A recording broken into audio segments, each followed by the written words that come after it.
I got involved through a colleague, Laura, who was running the sessions, and I was volunteering for her, having recently qualified. It was a very good experience for me to go session experience and doing group training. Now running the sessions, originally we were splitting them into two groups, so we were running a kind of half of the group and then swapping over. Now I'm just running all the sessions and feel fully competent to be able to just take a whole group of people. Fantastic.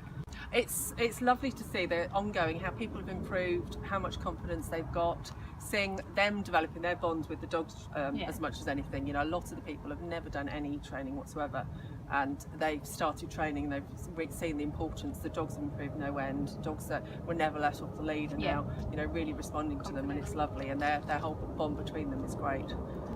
I think the biggest challenge is that because it's a free-for-all and it's open to anybody and everybody, you get people that have done lots of training, people that have done no training. You then get people starting 6 months down the line, and you've got the people that are just started, that have been coming for 6 months, and it's very difficult to structure the group so that you keep everybody happy. Such a wide range, and you've got young dogs, old dogs, that you have to really, but it's totally tested my training capabilities and really made me think laterally about how I'm going to accommodate everybody. Definitely, there's I think you just mentioned that as well. Mentioned there's one of the group we've got just now. We've just had an autistic girl who used to come with her mother. Her mother's gradually pushed her aside, and her daughter is now coming regularly on her own. We've got an 86-year-old lady who comes every week without fail. You see them gain all the time. People that have never trained that are starting to train. People that have been using negative methods in the past are now realising that actually you get more from reward and positive encouragement. So I think most of them come because they think it'd be good for the dog, and the dog will be exercising, and they don't particularly realising they're exercising too. They are then going away, and a lot of them then buying bits of their own kit to practice in the garden. So they're not just doing their little hour once a week, they are doing bits in between time that is exercising both them and the dogs.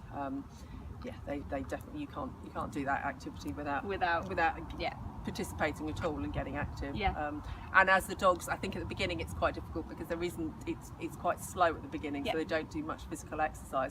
Once the dogs get much more competent, they have to start running and keeping up with the dogs, and then they're practicing much more at home, and they want to set higher criteria each time and get better and better. So it's very affordable. I think sometimes that makes potentially people being less committed. I think you find people book it, and then if it's raining they can't be bothered because it's only £2.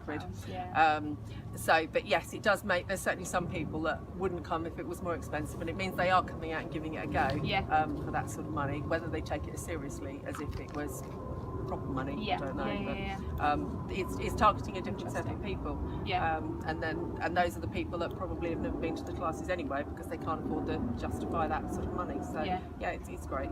It's good. I think it's all been quite plain sailing. I haven't had to have too much interaction, but usually it's been responded efficiently when I've needed a response.